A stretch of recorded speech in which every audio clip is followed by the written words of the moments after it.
Conference will visit Pakistan, what kind of welcome can they expect? That's one of the key issues I shall explore today with the chairman of the Hurriyat Conference, Mirwaiz Umar Farooq. Mirwaiz Farooq, in a few days from now, you're going to be visiting Pakistan at the invitation of the new government. Are you perturbed by the spate of comments and official statements suggesting that the new government in Pakistan is fairly dramatically changing Pakistan's traditional policy on Kashmir?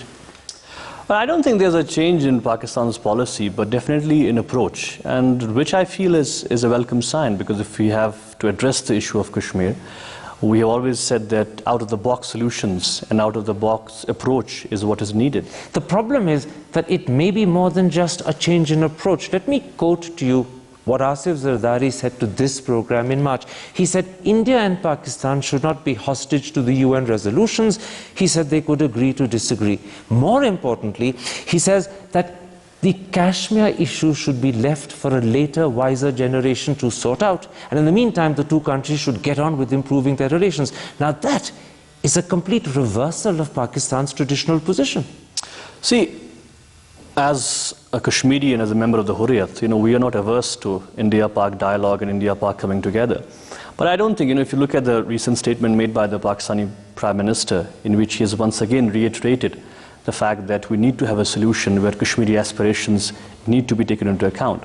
So saying that, the Hurriyat Conference is always of the view that we as Kashmiris believe that the time has come when Pakistan has to think in terms of more what is in the interest of Kashmiris, rather than what is Pakistan going to get out of Kashmir. Except that talking to this program just 2 weeks ago, Prime Minister Gilani made it clear that whilst Pakistan would consult the Kashmiris, he wasn't going to give the Kashmiris a veto. And secondly, he said that Kashmir would not be an obstacle to an improvement of relations in two countries. So even Prime Minister Gilani is moving away from the position you want him to take. I don't think, we want to be an obstacle. In fact, we want to be a bridge of friendship between the two countries. But, let's get the facts right.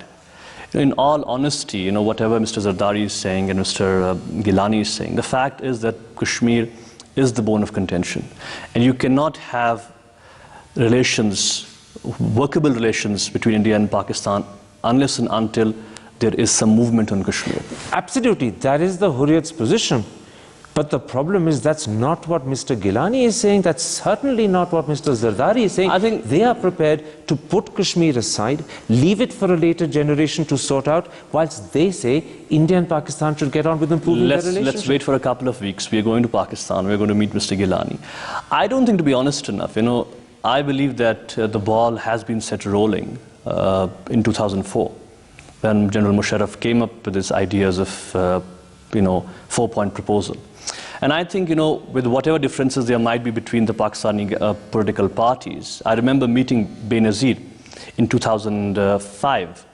And she was of the view that, although he had a difference with Musharraf, but she was of the view that, if Pakistan needs to move forward in terms of Kashmir, we are willing to give support. The only thing is that Musharraf needs to take the parliament into confidence. So I don't think that there is any... You see, the problem is Benazir said that to you in 2005, but in 2008, in fact, just 2 weeks ago, Mr. Gilani said to me that General Musharraf's thinking was half-baked. He said his government would not necessarily endorse General Musharraf's concepts of a solution based on self-governance or joint management. No, because I think General Musharraf's ideas could not go further because there was a response from India.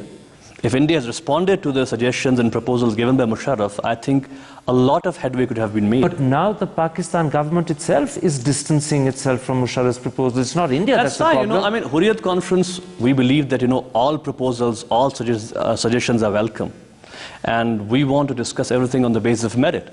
So we are saying that if the new government is coming up with a new set of proposals and ideas, let them discuss with their people, let them discuss with Kashmiris. We can sit and talk about it. Let me put you one of the ideas they're coming up with. For instance, Asif Zardari in March and again in May has repeatedly said that the two countries should concentrate on boosting trade, increasing interdependence and building up confidence, and then he says only will the congenial atmosphere be created in which Kashmir can be sorted out. In other words, he's now talking about a trade-first policy, build up trade, leave Kashmir for later. I don't think that's a fact. I think they're talking about measures which can go along as far as Kashmir is Okay, can I concerned. interrupt? You Sure. say you don't think it's a fact, but this is what he said to PTI on the 22nd of May. He says, my dream is that Pakistan is the force multiplier for India. No previous Pakistani leaders ever said that sort of thing. Maybe, I mean, he has said many things. And if you look at the recent statements which he has been making after meeting recently the Kashmir leadership of Azad Kashmir, he has said exactly the same thing what Prime Minister Gilani has said. So I don't think, we should go by statements. They make statements at different levels. But I think that what is important, you have 2 or 3 facts which you need to have right in terms of any movement forward. One is that Pakistan and India cannot afford to put Kashmir on the back burner and talk about trade, politics, cultural exchanges, sports, because this is a live issue. People are getting killed. Yes, of course, there's a ceasefire on the borders, and Indian Pakistani forces are not getting killed. But the fact is, Kashmiris are getting killed in Kashmir. But do you see the problem? You're saying India and Pakistan can't afford to put it on the back burner. Asif Zardari is not only prepared to, he's advocating it. I think, what Mr. Zardari has said, probably, you're taking it much out of the context. Yes, he's of the view that India, Pakistan should come together. There should be trade. There should be all kinds of exchanges between the two countries. But I'm not taking it out of context. I'm only interrupting you for this reason. This is what he says. We can be patient till everybody grows up further. Maybe the coming generation grows up even further. That might be his personal opinion, but I don't think that's the opinion of the government of Pakistan. But he's the most important person. He's the Sonia Gandhi equivalent. No, but that's true. But, we have had many people saying different things at different times. But we, let it be very clear on this, that, you and I know that in terms of Pakistan, there are 2 important factors. One is, of course, the government and the political parties. And then the most important factor in Pakistan is the army. So I think any Kashmir policy, if it has to be changed, that has to be in consultation with the army. And I don't see that there's any change in Pakistan's policy on Kashmir. As I said, yes, in approach, there is a change, and we don't disagree with that change. You're suggesting that the army won't let Zardari or Gilani actually put into practice what they're saying in rhetorical terms. That's what you're suggesting. I'm saying that, it's very difficult for any prime minister in Pakistan to come up with a set of ideas and try to implement it on its own, unless and until there is the backing of the other institutions in Pakistan. The army in particular. In particular. I mean, we know it for sure. But the problem is that 2 months have passed since Zardari made his statements, 3 weeks since Gilani made his statements. The army hasn't said a word. I think if you look at the last statement made by General Kiani when he visited Azad Kashmir, that was very important, in which he said that there's absolutely no question of the Pakistani army letting its support go to the moral and political issue of Kashmir. So your answer to me is, don't pay attention to Zardari and Gilani. It's Kayani that matters, and if Kayani stays traditional, that's what matters. I'm saying that there is there's complete harmony, at least between the institutions in Pakistan, as far as Kashmir is concerned. There might be issues where they differ vis-a-vis internal issues in Pakistan, but as far as Kashmir is concerned, it's the core of Pakistan's foreign policy.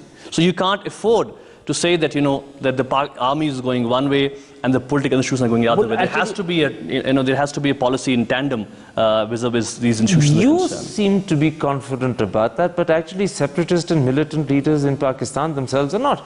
For instance, the Al-Badr chief Zameen Khan has sharply criticized Asif Zardari for meeting Mehbooba Mufti. And more importantly, Said Salahuddin, the head of the Hizbul Mujahideen, has said publicly that he will wage war on Islamabad and Lahore if any change in Pakistan's policies means Kashmir suffers.